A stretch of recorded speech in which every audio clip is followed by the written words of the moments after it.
This video is for anyone who's dreaming of buying a home in Italy. I've been lucky enough to buy 2 apartments in my adopted hometown Vicenza in the Northeast. In this video, I will take you through the entire process from search to purchase to living in it. So if you want to know the 12 steps to buying your dream home in Italy, keep watching this video.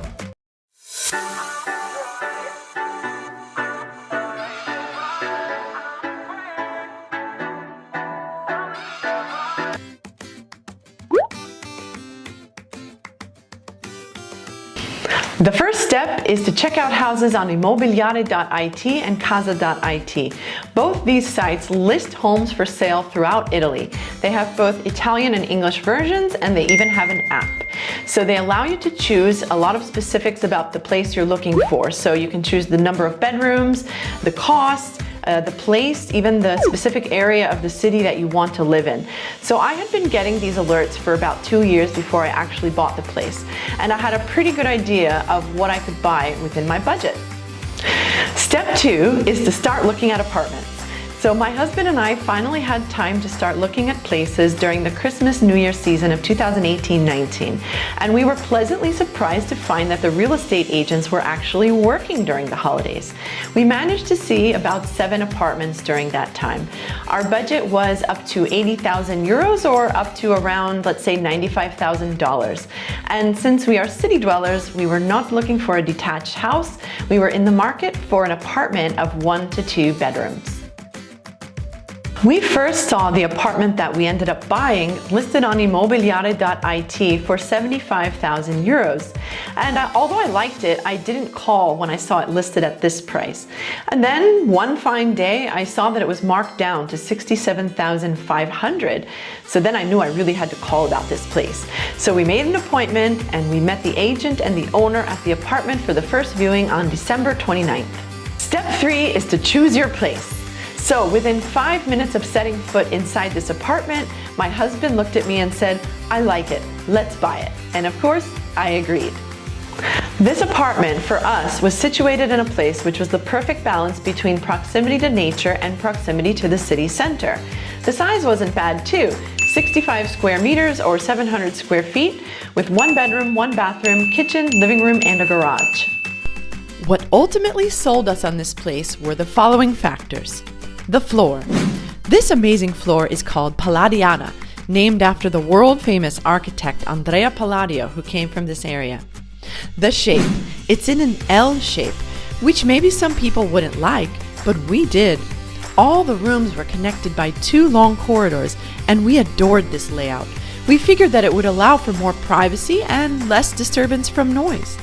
If someone's cooking in the kitchen, for example, you wouldn't hear it from the living room because it's so far.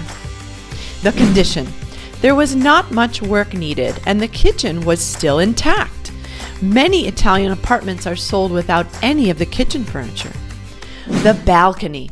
The balcony in the back of the house opens up to a green symphony for the eyes.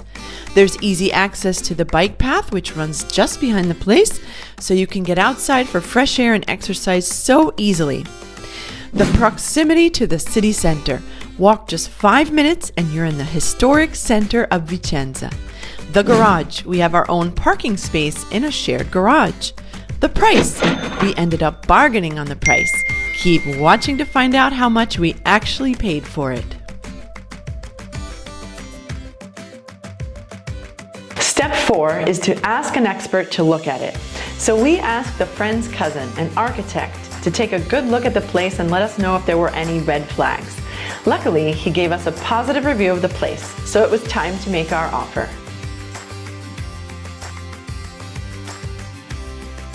Step 5 is to make your offer on the place. Now how this works is you make an appointment with a real estate agent and you bring a check with you for a small amount. I think I brought a check of 3,000 euros, and they never actually cash this check. It's just there to show that you're serious. Then you negotiate your offer for the place with the agent. The agent writes your offer on an official offer document and then you sign it. Now here's the tricky part. The owner of the place is not involved at this stage. And in my mind, I thought that maybe we would have a chance to meet him and talk to him and then negotiate the price a little further, because we wanted to offer $62,000 or $63,000, but the owner wasn't there, and the agent acts as a kind of wall between the owner and the buyer. In fact, the agent wouldn't let us write down anything less than $65,000 on the offer document. So I wrote $65,000 on the offer document and signed it. Then that document goes to the owner and he can either accept or reject your offer. Luckily, he accepted it, and of course, we were thrilled. The next step is to make an appointment with a notary. The real estate agent will make the appointment with a notary for you, because usually they work with certain notaries. I guess you could choose your own notary, but we just let them recommend one. But before making the appointment, the agent asked us if we would need to apply for a mutuo or mortgage. But since we planned to pay for the whole apartment in full at the time of purchase, the whole thing could go faster as we didn't have to deal with the bank. Also, as a side note, keep in mind that if you're an expat who's not a resident of Italy, it will be difficult or impossible to get a mortgage from an Italian bank. Therefore, if you can, pay for all up front and save the hassle. Also, you will need to have an Italian bank account, which you can get even as a non-resident. Just sign up for a non-resident bank account. Finally, you will need to get a codice fiscale or fiscal code in order to make the purchase. It's very easy to do and just requires a visit to the local Agenzia delle Entrate. So we were able to get an appointment with the notary on January 17th, just 10 days later. Normally, notaries in Italy are extremely busy and require some waiting to get an appointment, so 10 days wasn't too bad. Step 7 is to buy your apartment. So the first thing to do, on the same day that you have the appointment with the notary, in the morning, go to your bank and get an assegno circolare, or cashier's check.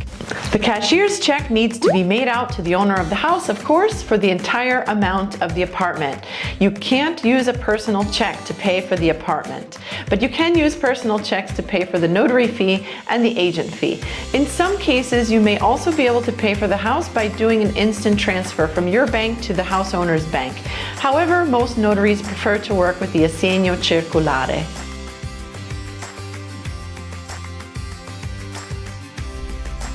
So then you sit down at a table with the owner, the agent, and the notary.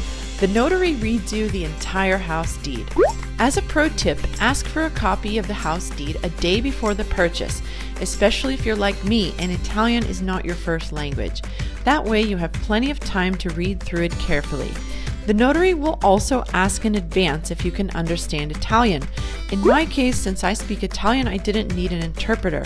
If you don't speak Italian, you would have to get an interpreter for the day of the house deed signing. Your interpreter has to become your power of attorney through another notarized document, which you sign a few days prior to signing the house deed.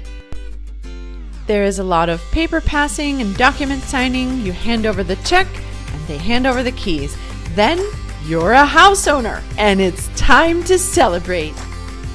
Here's a total of all our expenses on the day of the house purchase.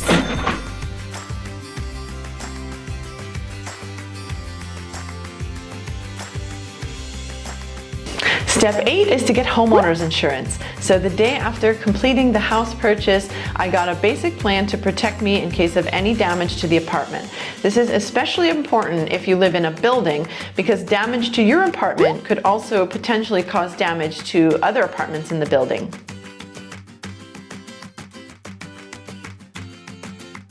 Step 9 is to get your utilities hooked up. So after that, there was a gap in the project because I had to go abroad for work from January to May. So when I came back to Italy in May, I started the next phase of the process: utilities, fixings, and furnishings. The first step is to get the utilities hooked up. If the utilities are already connected and you just change everything to your name, you do a voltura. That means keep the supply open but change the account owner. In my case, the apartment had been empty for a few years and the utilities were not connected, so I had to make a new contract.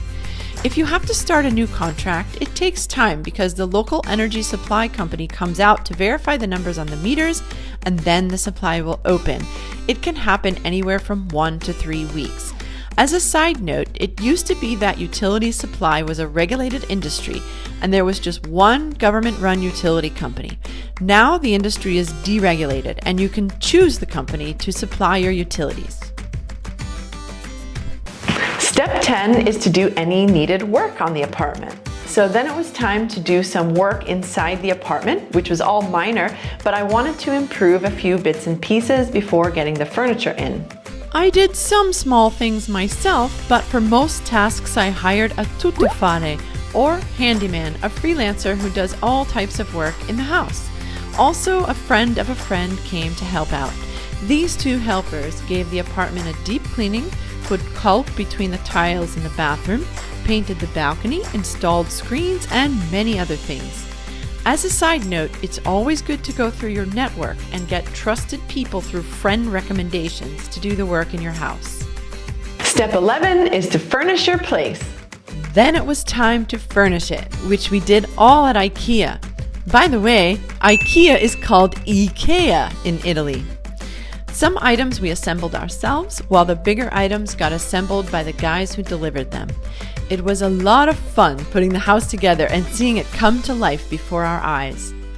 We also got some new appliances or installations in the house, including air conditioning in 2 rooms, screens in all windows, new boiler, and a new washing machine. The total cost for everything, including the fixings, the handyman's work, the deep cleaning, and the furniture, was just 10,000 euros. Not bad! Step 12 is to move into your apartment. All in all, the fixings and furnishing took 6 weeks. By the end of June, the apartment was ready to live in, and we couldn't be happier. So here is the grand total of what we spent. Now it's time for the video tour of the finished apartment. I hope this video gives you a good idea of the process, times, and costs of buying an apartment in Italy. It was well worth it, a rewarding adventure, and one that I would do all over again. Oh wait, I did do it again when I bought the second apartment last year. That apartment is in the historic center of Vicenza and it's currently being renovated. I'm making a video of the renovations from start to finish, so please subscribe and stay tuned to hear what it's like to buy a place and renovate it in Bella Italia. Ciao for now!